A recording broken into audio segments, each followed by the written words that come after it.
Common dear students of class 10, I am going to continue your chapter 2 of geography. This chapter, some chapter of this lesson remains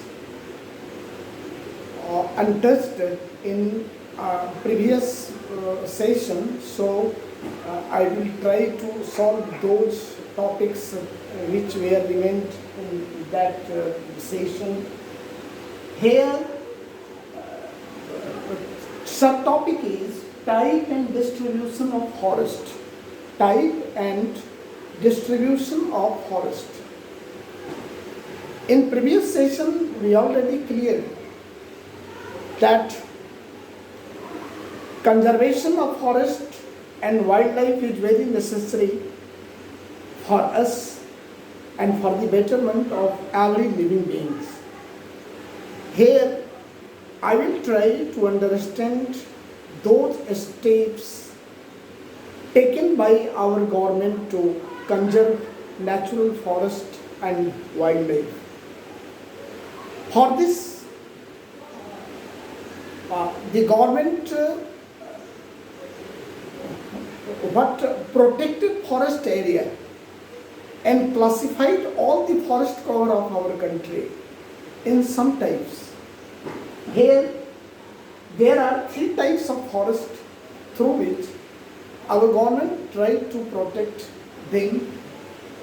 These are the reserved forest, protected forest, and unclassed forest. Okay? Now understand what are these forests. First, I am going to take a reserved forest. Nearly half of the total forest cover of our country is reserved forest. Here, reserved forest is completely in the guideline of governments and offices. This is completely prohibited area. Every citizen and every people can't go in this area and can't take its products and animals. Hunting, poaching, cutting of trees are completely prohibited here. For this, so many government officials, police and forces are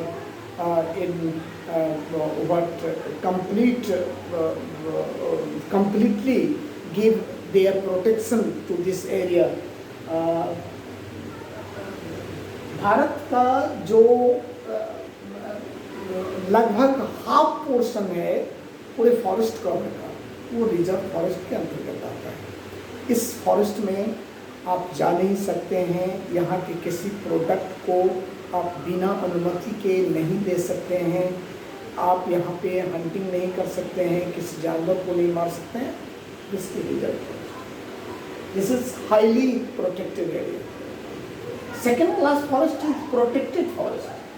Nearly 1/3 area of our total forest cover is under protected forest. Protected forest भी reserved forest के ही तरह protected होता है, government official से, arm forces से ये supervise किया जाता है टाइम टू टाइम। यहाँ से भी आप बिना अनुमति के किसी तरह का कोई लाभ नहीं ले सकते हैं। जनरल व्यक्ति इससे कोई लाभ नहीं ले सकता है, किसी जानवर को हानि नहीं पहुंचा सकता है। Now come and see third class of forest. This is unclassed forest. The remaining part of forest cover of our country come under unclassed forest. Unclassed forest में मैक्सिमम आपको पूर्वोत्तर भारत के जो फॉरेस्ट कवर हैं, जो दूर क्षेत्रों में पड़ते हैं, इसके बाद आपको कुछ जो हिली एरियाज़ के फॉरेस्ट हैं, इस तरह के फॉरेस्ट अभी भी अनक्लास्ड फॉरेस्ट हैं। इस पर गवर्नमेंट का कंप्लीट कंट्रोल अभी तक नहीं हो पाया है या नहीं है, तो इसको हम अनक्लास्ड फॉरेस्ट कहते हैं। तो इस तरह हम लोगों ने देखा कि सरकार जो हमारी है वो फॉरेस्ट कवर को, उसमें रहने वाले वाइल्ड लाइफ को किस तरह से प्रोटेक्ट करती है। इसको पहले लेक्चर में हम लोगों ने समझा कि टाइम टू टाइम कई तरह के कानून बनाए गए हैं, कई तरह के आपको प्रोग्राम्स चलाए जा रहे हैं, प्रोटेक्टिव प्रोग्राम्स जो हैं उसको चलाए जा रहे हैं। इस सारे प्रयासों के तहत फॉरेस्ट कवर और उसमें रहने वाले जो वाइल्ड लाइफ हैं उसको प्रोटेक्ट करने का प्रयास किया जा रहा है। तो ये तो हुआ जो गवर्नमेंट के लेवल पे हम लोग इसको प्रोटेक्ट करने के लिए प्रयास किए हैं उसकी बात। अब चलिए आइए एक तीसरे लेवल पे भी हम वाइल्ड लाइफ को और फॉरेस्ट को प्रोटेक्ट करते आ रहे हैं बहुत दिनों से, उसको हम कहते हैं कम्युनिटी एंड कंजर्वेशन। आज से नहीं, हजारों वर्ष पहले से हमारा जो रिलीजन है, हमारी जो सामाजिक व्यवस्था है,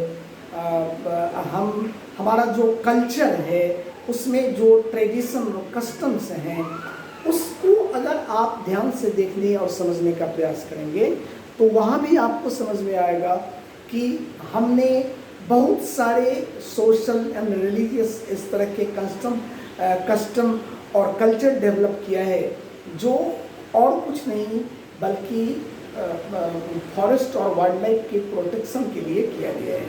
तो हमारा ये प्रयास कोई नया प्रयास नहीं है, हजारों वर्ष पहले से हम लोग इस बात के लिए कंसंट्रेटेड हैं और सारी जो हमारा जो फॉरेस्ट है या वाइल्ड लाइफ है उसके प्रोटेक्ट करने के प्रयास हम लोग बहुत पहले से करते आ रहे हैं। चलिए इसमें हम इसको बाद में नेक्स्ट लेक्चर में हम डिटेल से डील करने का प्रयास करेंगे।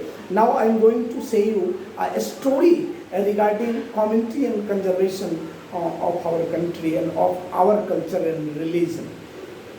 राजस्थान में एक बिश्नोई जाति रहती है। बिश्नोई जाति का आपको जो सेक्रेड ग्रोव है, सेक्रेड ग्रोव पे हम नेक्स्ट सेशन में खुल के चर्चा करेंगे। तो ये कहानी पहले हम आपको सुना देना चाहते हैं। तो उसका एक सेक्रेड ग्रोव है, वो पेड़ को, एक खैखर का पेड़ होता है जिसको वो अपना सेक्रेड ग्रोव मानती है बिश्नोई।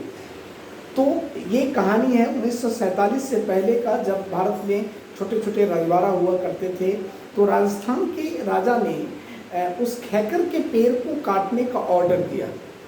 जब राजा के सिपाही उस पेड़ को काटने आए तो बिश्नोई संप्रदाय के जो लोग थे, बिश्नोई सेक्ट के जो लोग थे, उन लोगों ने पेड़ को कटने से रोकने का प्रयास किया।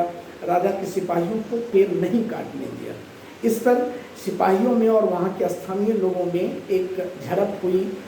ये बढ़ते बढ़ते इस नतीजे पर पहुँची कि 90 बिश्नोई को एक दिन में राजा के जो आपको सिपाही थे उन लोगों ने 90 बिश्नोई का कत्ल कर दिया। 90 बिश्नोई एक पेड़ को कटने से बचाने के लिए मार दिए गए।